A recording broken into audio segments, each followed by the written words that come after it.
Hey everybody, it's Dr. John Burroughs. I wanted to share a pretty interesting case.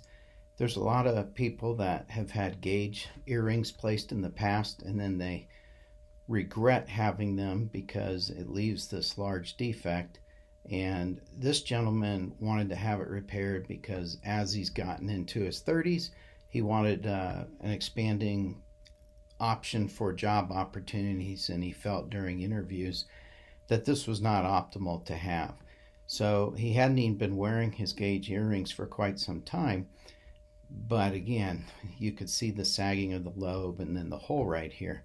So this is a nice thing to repair for patients. Basically, we have to cut a new area within it if it's a smaller hole.